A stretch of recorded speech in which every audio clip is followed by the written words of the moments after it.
Thank you and welcome to today's Friday afternoon COVID-19 briefing. Yesterday, at the invitation of President Trump, I traveled to the White House as part of their focus on protecting America's seniors to talk about what we are doing to protect our state's seniors, especially those who are in nursing homes. The month of May is Older Americans Month, which celebrates the contributions of older Americans across this country. As I announced earlier this week, we're going to test every nursing home resident and every staff member and every one of our 700 long-term care facilities. This is a great undertaking, but it honors the value of these lives. We know it's a very vulnerable population, and we are committed to doing whatever it is we need to do to keep them safe.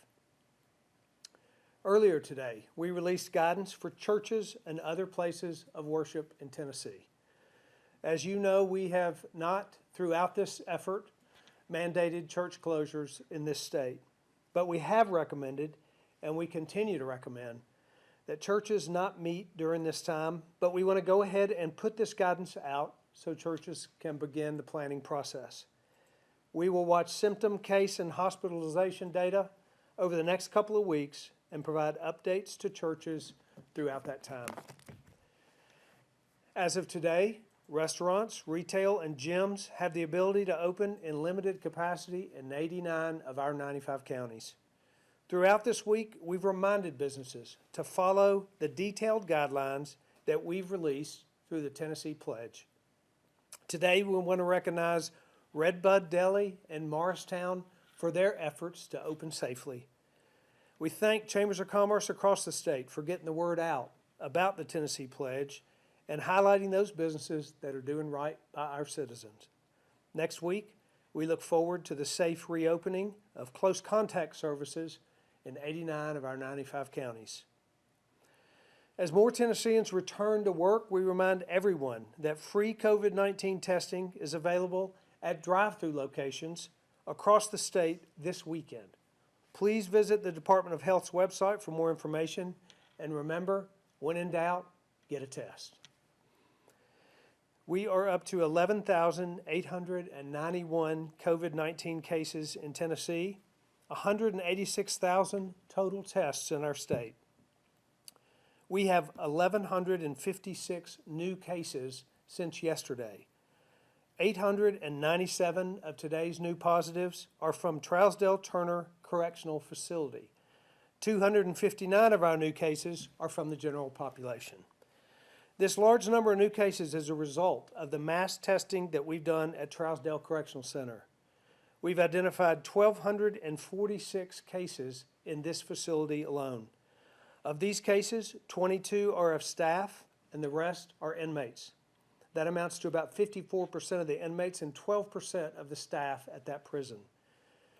We can report that at the moment, 2 inmates from the Trousdale Correctional Center have been hospitalized. 98% of the positive cases are asymptomatic. Earlier today, our Unified Command Group announced that we've made the decision to begin mass testing at all Tennessee state prisons. We believe that we are the first state in the country to take this action. Thanks to our increased testing capacity, we'll test all inmates and staff statewide in order to take the appropriate actions to safeguard the health of these individuals.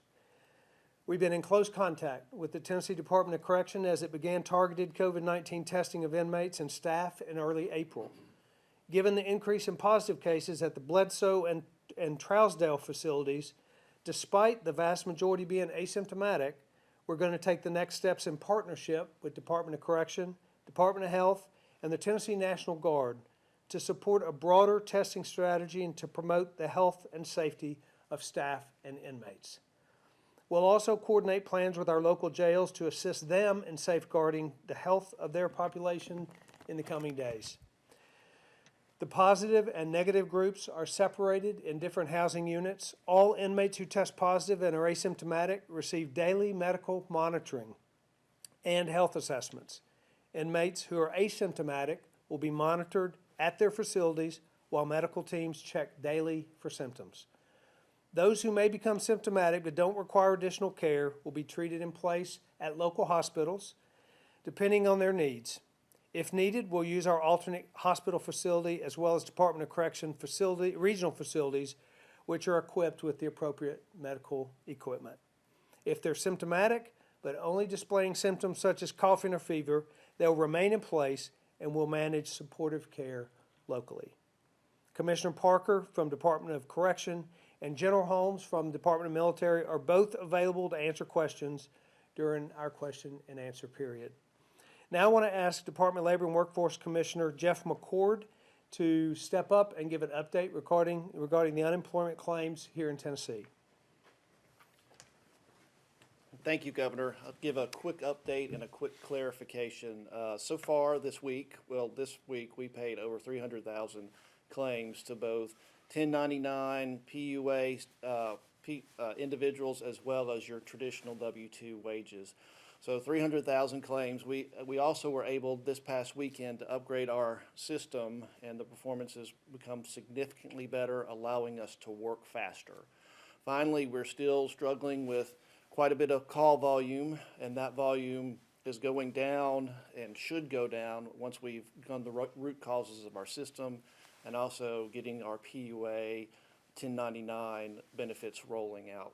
So that's where we are in the system, and that's where we are in claims. We continue to work that backlog, especially with our PUA who've been waiting for such a long time.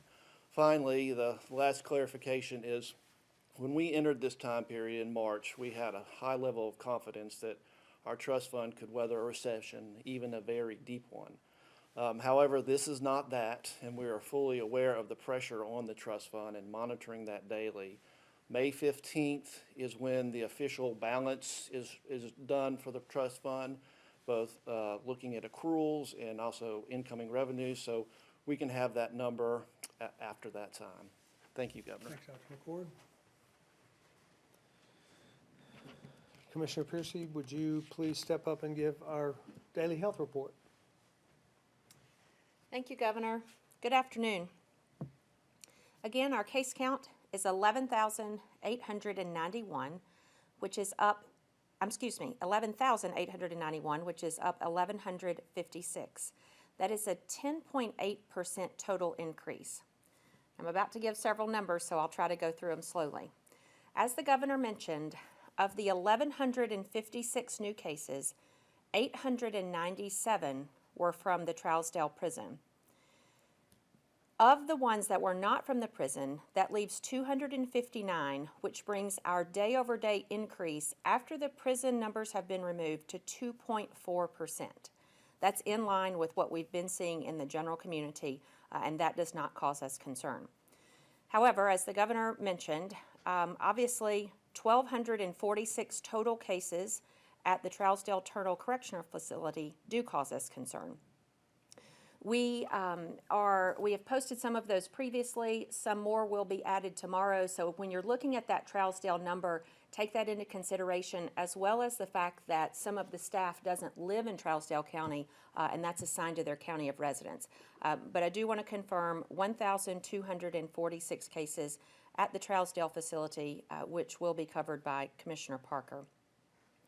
I do want to take this opportunity to tell you a little bit about our overall testing strategy, because I think you're going to start to see a shift in the month of May, and it's important to know what to expect. So we started out with sort of what I call a responsive testing strategy, which is what every lab does. You sit back and you wait, and when you get a specimen, you test it, and then you give the results. That's just responsive, just responding to the need. Then maybe a couple of weeks ago now, 2.5 weeks ago or so, we moved towards a more population-based testing strategy. And you'll remember that's when we expanded our testing criteria and we made significant advances in our testing availability. That was the time we started adding the weekend events. This weekend, starting tomorrow, will be the third weekend in a row that we've done that. While that is expanded criteria and expanded availability, that's still somewhat passive. We're there and we're available, but people have to come to us. We're getting into the part, particularly in the month of May and going forward, Well, we're taking a much more active strategy. We're going out and looking for people to try to find people that are positive. That doesn't mean we're going to come into your homes or do anything that you don't want us to do, but we're targeting high-risk populations. You've heard us talk earlier in the week about long-term care facilities. You heard the governor mention today that we are making the decision to proactively test every prisoner in the state of Tennessee. We're going to have more cases because we're going to look for them. And we're doing that intentionally because it's really important. When we find cases, we can intervene earlier and have better outcomes. So I want you to keep that in mind as we move through the month of March and start increasing our targeted testing approach, that our numbers are going to go up, and that's what we want. Because just because you don't know about something doesn't mean it doesn't exist. And so we would rather know about it so we can take care of those folks appropriately. Finally, I do want to remind you that we have a total of 16 sites this weekend, 8 on Saturday, 8 on Sunday. The big pop-up mass testing drive-through facilities, those are listed on our website. I encourage you to look at that. And then don't forget, all 5 days of the week, our health departments are doing testing on a walk-in basis, so check out our website for that as well. I'll stand by for questions. Thanks. Thank you, Dr. Piercy. General Holmes, I'd like you to come up just for a moment and talk about our pre-planning, the plans that we've been making regarding these prison outbreaks and how we plan to test in those prisons. Yes, sir. Thank you, Governor. So as part of the Unified Command Group, Department of Military have been working with Department of Corrections for literally weeks on various scenarios, various plans. We have approximately 250 soldiers and airmen that have been training with Department of Corrections personnel in Tullahoma at our mobilization station. So we have 4 teams, basically, that are called surge teams. Each one of those teams are made up of a combination of support staff and medical professionals. Each one of these have high capacity to test large numbers of individuals in various scenarios. We've actually executed those surge teams over the past 2 weeks in a number of different scenarios. So each one can test approximately 1 to 2,000. We have 4 of those teams. And they're trained. We have a lot of data points. We've actually went into detention facilities over the past 2 weeks, so we have a lot of lessons and best practices that we can implement. And we've executed this numerous times. So we feel very confident that we can execute this mission. And one of my plans early on was to have forces available for any type of mission that we might be asked to do, and we've done just that. So this is not something that was hurriedly prepared or anything like that. This is a deliberate execution and implementation of a plan that's already been implemented in some cases. And this will have no impact on any of the testing for our long-term care facilities. We'll conduct both of those simultaneously. And I'll be subject to anybody's questions. Thank you. Thank you, sir. Thank you for those comments. We'll open up for questions in a minute, but I just want to remind folks that while we are, in fact, strengthening our strategy for testing and pursuing targeted populations, pursuing those that we believe may have a higher chance for being positive, and we want to know those populations. That's why we're pursuing them. It is incredibly important that our general population continue to be tested in great measure. That's why we're doing these pop-up sites. That's why you can get a free COVID test every day of the week at your local health department. That's why we need to continue to say to you, and you need to remember, when in doubt, get a test. We want to make sure that folks, symptomatic or not, across this state, pursue getting a test, particularly as more and more people are going back to work. We're very encouraged. We're grateful to those businesses that have taken the Tennessee Pledge, that are opening up in a new way, not business as usual, but in the new way, following the guidelines in the Tennessee Pledge, to provide for the safety for our people, for health outcomes for our citizens, but at the same time, giving people an opportunity to get back to work and to cracking the door open on Tennessee's economy. We're very proud of what each individual is doing in this state. Continue to do your part to stay apart. Be happy to open the lines up for questions. Thank you, Governor. First, we'll go to Natalie Allison with the Tennessean. Natalie, your line is open.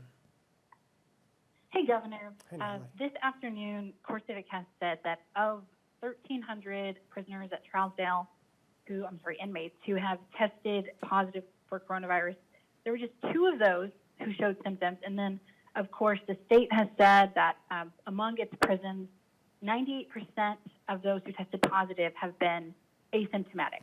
So my question is, do you have any doubts about that statistic, that only 2 of those 1,300 showed symptoms, that only 2% of inmates are showing symptoms?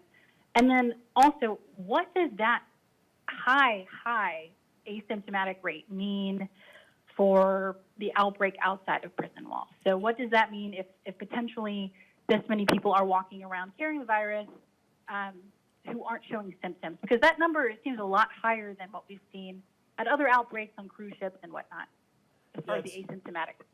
I'm going to let Dr. Piercy answer specifically, but we've been talking about this even today as we got these Trousdale numbers, and we've done a lot of we've looked at a lot of information from other prison outbreaks across the country, and it is a phenomenon among the prison population that the vast majority of that population that test positive are in fact asymptomatic. And one of the things that we're looking for in our mass testing for our general population is that same kind of information. You know, we have done these pop-up tests and pursued asymptomatic citizens in the general population, so we can in fact determine if there are large numbers of asymptomatic folks out there. The data has not shown that to date. We've had days where we had several thousand, 7,000 and 8,000 tests with a relatively low positivity rate, nothing compared to the same kind of numbers we have in the prison population. But we're actually looking at that because we too find that interesting. Dr. Pierce, you want to comment? Yeah, actually don't have a whole lot more to add than what the governor said, other than to emphasize the fact all of us physicians sit around and say, how is this happening? We don't understand the physiology behind why prison populations in general seem to be doing so well with this from a symptomatic standpoint. We can sort of explain why elderly people in nursing homes and those that may have compromised immune systems don't show symptoms as often or as quickly as others. But ostensibly, the prison population, while there are some increased comorbidities, their health status and their age is more reflective of those in the general population. So from a scientific standpoint, it's a real head scratcher why they have such a high asymptomatic rate. And you know, we were talking earlier today, normally when you get these kind of results, every doctor will say, if you get a result that doesn't make sense, you should probably repeat it. And in this situation, it doesn't call for repeating because this is the same experience that we've seen all across the nation. And that's what Commissioner Parker's counterparts have told him. That's what my counterparts have told me. It's going to be a fascinating scientific study to figure out what the different characteristics are of this population that make them more likely to be asymptomatic. That's a long-winded answer to say we don't know why, but we do know that the overwhelming majority of them are well. They're just testing positive. So we're going to take care of them just like we would anybody else. And if they get sicker and they need a higher level of care, we'll provide that just as we would for anyone. Thank you, Dr. Piercy. Governor, do you think there's anything the Department of Corrections could have done to prevent this, should do moving forward? Could this outbreak have been prevented? And could you speak to whether there's any questions about discrepancies between how CoreCivic, a private prison operating company, is handling the coronavirus outbreak versus how your state-run facilities are? Yeah, I'll actually let Dr. Piercy comment on how the different prisons or potentially Commissioner Parker could add as well. But we've had a very defined strategy that is consistent with what Department of Corrections are doing across the country. As soon as there are cases, then we test, as Dr. Piercy has talked about, a phased approach. We test a greater group to determine if there are more cases. Then we test sections of the prison. And in our case, then we've made the decision to mass test the entire prison. I don't think that typically happens across the country, but that's the decision that we made, which is the reason that we tested Bledsoe and ultimately Turner. So, and now, as a result of the high test rate, the positivity rate that we got today, we've made the decision to just test the entire prison population for the state. That same testing strategy has occurred whether it's in a core civic prison or in our state prisons, and the different strategies have not been different, and will continue to be the same. We will test every prisoner in both core civic prisons as well as the state prisons. Do either of you have anything to add there? Commissioner Parker? Thank you, Governor. Just a couple of things. The Governor summed it up very well. Core civic facilities are operating under the same protocols as state facilities. Even the canceling of visitation, stopping all volunteer services early on at the end of March was the same. I can also say that my discussions with Core Civic after this testing and as we see results coming in has been that they will follow the same protocols in relation to inmate care, in relation to the daily medical assessments of the inmate population, as well as establishing the communication links for inmates to stay in touch with their family. We realize family members want to stay in touch and be kept in the loop in regards to their loved ones. We're going to make sure that happens in a core civic facility as well as in a state-run facility. And I would remind everyone, this experience that we saw at Bledsoe, we mass tested at Bledsoe, a state facility. We saw high numbers of asymptomatic inmates there in a state-run facility. I'm proud to say next week, those inmates, we're scheduled to release about 500 inmates out of isolation that have remained asymptomatic through this whole process, been monitored daily, and they will be leaving isolation next week on Tuesdays and Wednesdays. So we're confident in moving forward. I think we're taking a great approach to this by testing all of the inmates and staff across TDOC. I think we're experiencing something here in Tennessee that other states have seen. I do think the one difference with us is that we've decided to go ahead and test the entire population, which I think is very proactive. Thank you. Thank you. Thank you. Next, we'll go to Adrian Saines with the Associated Press. Adrian, your line is open. Thank you.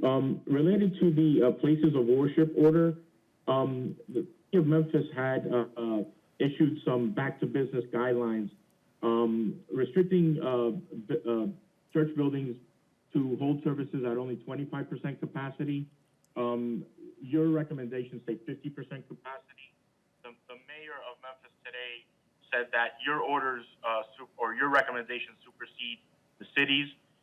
Is that accurate? And can you tell me if you've been in discussions with the government in Memphis about these different orders? Well, first of all, we've never mandated any requirements for churches. Churches have been essential, and we haven't mandated the closure of those churches. We are in, members of our team are in daily communication with members of the municipalities and those counties that are not under the state's Department of Health directives. So I don't know the specific differences in our guidance or our suggestions for churches relative to the Memphis guidance, but as I said before, our issuance of this guidance to churches is to help them understand what we suggest and understand what we would hope for in the next coming weeks, and that guidance may change as the data changes in the future. Thank you. Thank you. Next, we'll go to Chris Bungard with WKRN. Chris, your line is open. Yes, Governor, the question I have is, when do you expect these tests of all of the other prisoners in the state to come in? I know they start next week, but is there a urgency in getting them done to see if there's further issues here potentially and help you learn more about this? Yeah, Chris, just any targeted population that is as large as the prison population will take some time to do. General Holmes, I don't know if we have developed a timeline for that, but that we're developing that. We just made that determination as of today. We've had the plan in place, but the numbers drove that decision today.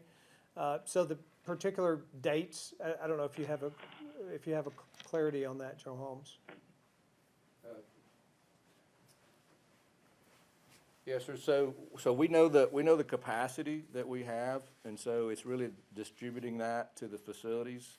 We have 7 facilities that we haven't tested, so we've been into 3 already. So it'll just be the distribution of our. We got 4 teams, as I said. Each one of these teams can be divided up based on the number that we'll be testing. So it's just putting kind of the fine lines on the plans. I would say within the next week or 2. We'll definitely get started right away, but a lot of that will just be dependent on the ability to kind of arrange all that. We do things like employees, so finding the time that's optimal, to test the employees. Shift changes are optimal to do that, so you're testing incoming, outgoing shifts. So it's just really arranging the plan and picking the locations. Thank you. And also, one quick follow-up. How does this, there's been lots of talk of reducing Tennessee's prison population. People are getting out of prison on a daily basis when they've completed their sentences. How does this affect the release of prisoners? Commissioner Parker, you want to comment on that? So thanks for the question, Chris. It has no effect on the release of inmates that are expiring their sentence or inmates that have made parole. One of the things we are doing is testing those inmates before we release those inmates. So that is occurring, but it has no effect on their release date or being released from the facility. Okay, thank you very much. Thank you. Next, we'll go to Chris Davis with News Channel 5. Chris, your line is open. Good afternoon. A 2017 state audit showed that core civic staffing levels at Trousdale Turner were too low. Has that improved over the last few years? Do you think understaffing could have potentially played a role in exacerbating this outbreak? I have no reason to believe that staffing levels had anything to do with the high positive rates there at Trousdale. We have monitors in those facilities. We track compliance with staffing, both security staffing, medical staffing, and we have no reason or no evidence to support that any staffing issue whatsoever had anything to do with the positive rate at Trousdale. Thank you. Next, we'll go to Shannon Sharp with WTVC. Shannon, your line is open. Governor, just last week there were 5 confirmed cases among residents and staff at Leicester Center of Athens. Now there are 97 confirmed cases. 3 residents have died and 2 more are in the hospital. How do you, this rapidly developing hotspot, I guess it raises a question about state oversight of nursing homes. How do you respond to that? And are you satisfied that the state is doing everything to protect senior citizens in state licensed facilities? As we announced earlier this week, we have developed a strategy and have begun to implement that to test every single resident and every staff member in every long-term care facility that we have. We know that these are the most vulnerable of our population. They are the ones that we are most concerned about with regard to loss of life, and those outbreaks in the nursing homes that we've had are the very reason that we are taking these increased testing capacities that we now have access to and targeting them at that population.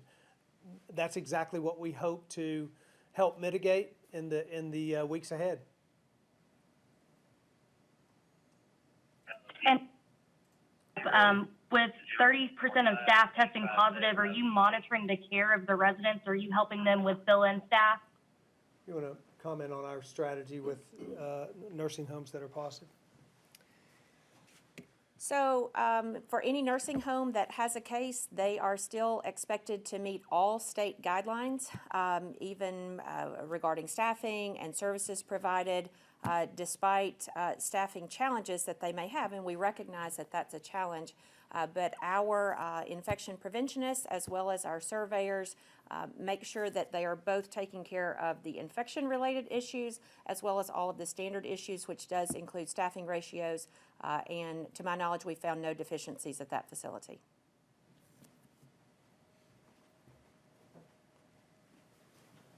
Next, we'll go to Kathleen Seri from Fox 17. Kathleen, your line is open. Thank you. Governor, if you could comment on the opening of gyms today. We know that these are businesses where a lot of people are really anxious to get back to high contact places where they're touching a lot of surfaces. Do you believe that the guidelines you issued earlier this month are strict enough to maintain healthy environments for people in these places, or are we potentially opening ourselves back up to more spread of the virus? And then I also have a second question about the proposed 32% tax hike in Nashville, and what you would say to businesses who are already going through such a stressful financial time and now may be hit with a tax hike as well. Yeah, you know, gyms are opening up today in a new way. And if you look at the Tennessee Pledge, it gives detailed guidelines, tools for those businesses that are opening up. It's a limited it's a changed way that they will be opening. It eliminates the use of communal areas, so spaces where people can gather.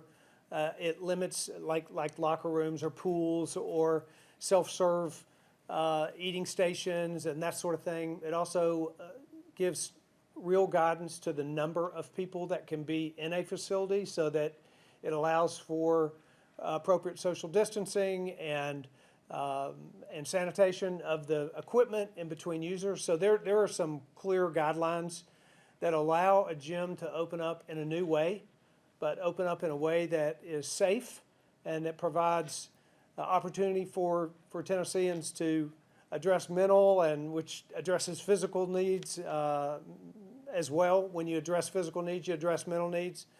So we do believe that the ways that gyms are opening up across this state will allow Tennesseans to access the use of exercise facilities, but at the same time stay safe.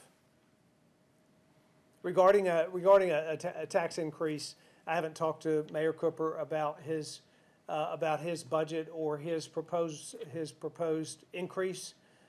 Certainly, increasing taxes are a burden. There's no way around that burden. Well, there are ways around it, but there's no denying that an increase is a burden. We certainly, in the state, we are looking to try and manage our budget in a way that we do not implement tax increases across the state. Those are difficult for businesses, they're difficult for individuals, but I haven't talked to the mayor about his proposed increase. Next, we'll go to Sarah Callahan with WVLT. Sarah, your line is open.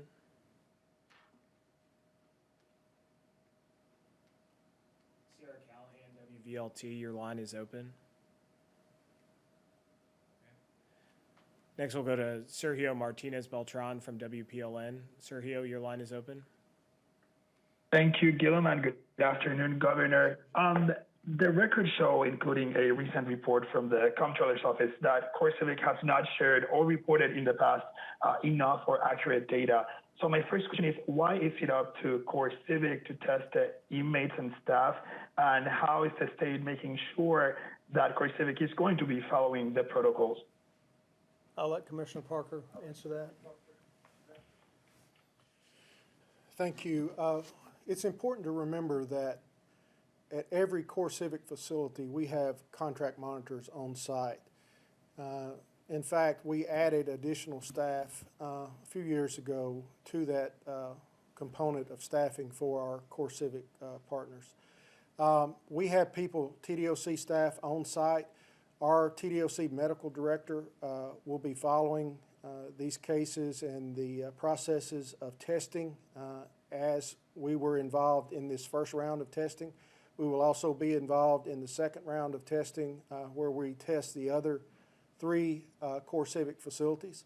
So to answer your question, we will have state staff involved in that process. And my communications with CoreCivic has been very positive as far as they're cooperating 100% with what we're asking them to do, in addition to the normal process of testing these inmates. So I don't anticipate any issues with the testing process or their cooperation with the state in our request. Thank you, Commissioner. And Governor, my last question for you is that yesterday I asked you whether you were considering hazard pay for frontline workers, including correctional staff. You told me no. Based on the latest development, has your opinion changed? No, we don't have any plans to include hazard pay in our workers, for our workers. Governor. Thank you. Next, we'll go to Andy Scherer for the Times Free Press. Andy, your line is open. Thank you. Hi, Governor. There are at least 2 DAs, district attorney generals in Tennessee, and my understanding is more, at least 2 beyond that, and possibly even more, that disagree with your executive orders and believe that they're unconstitutionally vague in some instances, and just have various issues with those. How do you respond to that? And the end result being that they're not carrying out anything. They don't plan on enforcing them. How do you respond to that? Do you think that there are problems with the executive orders, and what do you think about the DAs doing this? Yeah, Andy, it's very clear that executive orders are constitutional, and that they're intended in this particular instance to provide for public safety and to protect Tennesseans and to make decisions that will ensure the health and safety of our citizens. That's why they've been made, and it's clear that they're constitutional. What, I mean, do you think that? I mean, so they're saying that some of these are, that they're vague, and it just makes it difficult, and that it might be, particularly when it carries criminal penalties, and that they'd be fine if it were civil penalties, but of course that's not in their purview. But any thought to doing that? And on top of that, I guess I mean, a lot of this is guidance. As well. I mean, is there still a trigger for criminal penalties there, or in your view? Well, I'll just say again that our executive orders have been clear, they've been legal, they've been constitutional, and they've been put in place to protect Tennessee citizens. And I'm confident of that, and I stand certain of that. That's why they're put in place, and we'll continue to only issue executive orders where necessary to make sure that our citizens are protected through this pandemic. Thanks, sir. Thank you. That's all the time we have for questions today. Governor, if you'd like to make a closing statement. Thanks again for joining us today. Much is happening in our state, but the most important thing that's happening is Tennesseans are doing what we've asked them to do. Businesses are doing what we've asked them to do. And because of that, we have great hope for where this state is headed, for our ability to keep our citizens safe and protected, and for their health to be protected, and for us to mitigate and continue to mitigate the spread of this virus that has made its way through our entire country and indeed across the world. But we have great hope as we continue our efforts to fight COVID-19, and as we continue our efforts to open the door to opening our economy so Tennesseans can get back to work, so they can begin to make a living for their families once again, and we can navigate our way through this crisis in a way that has outcomes that will benefit all Tennesseans. We so appreciate what each one of you are doing to make this possible. Continue to do your part and stay apart. Thank you.